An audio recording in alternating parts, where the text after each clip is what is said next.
Welcome to another Numismatic Notes with Benjamin. I am Benjamin, and tonight I'm going to share with you a video that actually is very little about Rama 10 shown here on the note, but more about Rama 2, who's shown on the back of the note. At the last minute, I decided to substitute the paper version of this note with the most recent polymer version of the note. So as I go through this note, there's a few things I want to point out to you that I found interesting on this polymer note. This is not necessarily a deep dive of the banknote because this isn't a deep dive video. This is about people that are on the note. So I wanted to do all the Ramas of Thailand, and I did Rama 1 4 years ago, and then haven't gotten around to do the next one in the series. And I was motivated whenever I looked at this and realized, hey, it's been about 4 years, but also Rama 2 had a much easier name to say. So I'm very excited to get going with this note that shows Rama 2 of the Chakri Dynasty.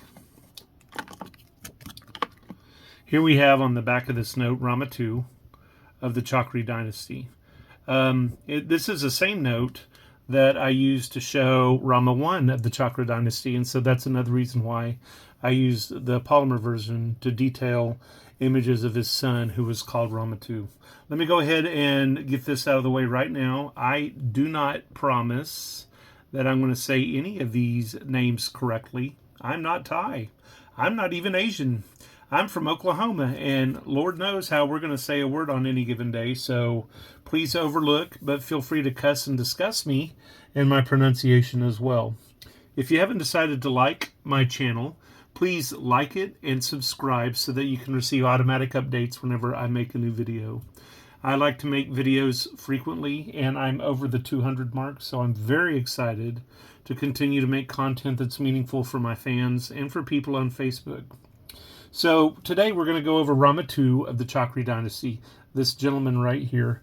His name, I believe, is pronounced Pra Putaloatla Napalai, and he ruled from 1809 to 1824. His reign was a very peaceful reign.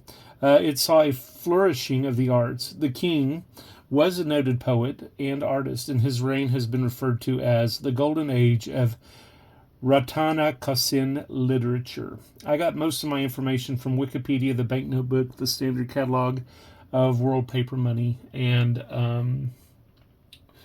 there's a lot I left out too because I get a little annoyed with the Thai mafia making threats and having too much to say if they feel like you're disrespecting their king.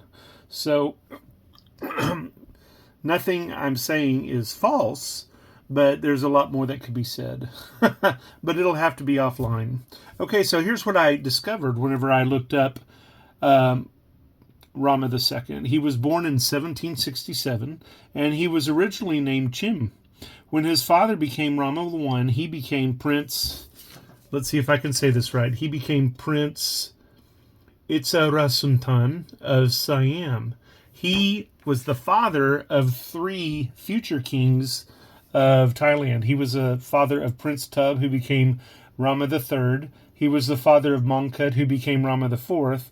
And he was also the king, or the father of Pingtao, who was the vice king of Rama IV, who crowned him as an equal monarch. I guess being an equal monarch meant they were both Rama IV, because you don't hear very much about that king being counted in the Ramas. Let's see, in the early years of his rule, the son of Taksin rebelled, and he was put down, and Burma, the kingdom of Burma, perceived that there was weakness, and so they invaded and captured Phuket City. This was the last time that the Burmese kingdom invaded Thailand. Rama II was responsible for restoring aspects of Thai culture and establishing royal tradition. Slowly, relationships with other nations were established, and Thailand's first ambassador to another country was actually to the Qing King Emperor, and it was Portugal who established the first diplomatic mission to Thailand in 1820. The king died very suddenly in July of 1824, and his death was painful for the king, and many thought that he had been poisoned. When he died, he had fathered 73 children. This note is a 20 baht. It doesn't seem to have a date on it. It is a polymer note, and yet it has a windowed security thread over here, which has demetallized text in Thai and English that says Thai baht.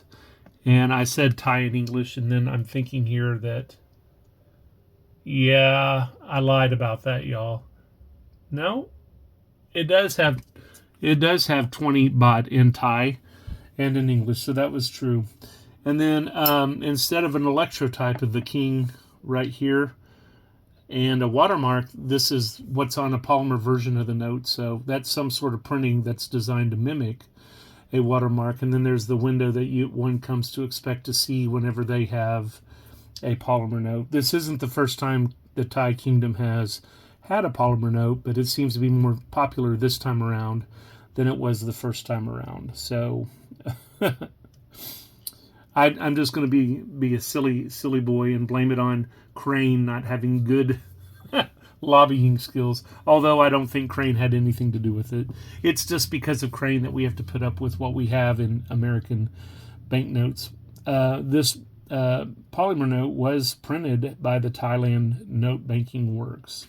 Now on the back, as I had mentioned, there is images of Rama 1 and Rama 2 of the Chakri Dynasty. And you can see right here with the watermark going over it, the symbols of the Chakri Dynasty, which include a discus, which is called the chakra, and the trident, which is the trisula.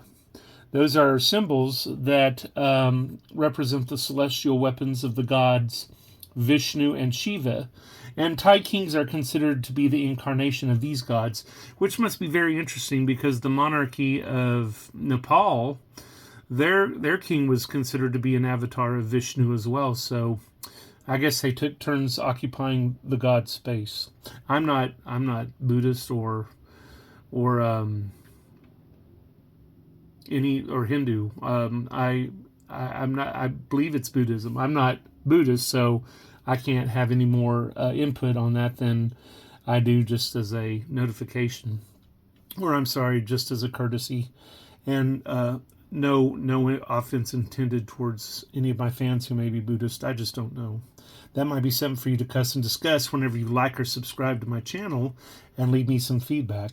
This note is part of an issue that celebrates the first 9 kings of the Chakri Dynasty, and it provides links and longevity and justification for the current 10th king of the Chakri Dynasty, who is still developing his kingship and skills as a monarch. I am Benjamin. This is Numismatic Notes with Benjamin. Enjoy this video and my more than 200 others, and I will get all the kings of the Chakri Dynasty, in a series for you guys eventually. Have a jewel of a day.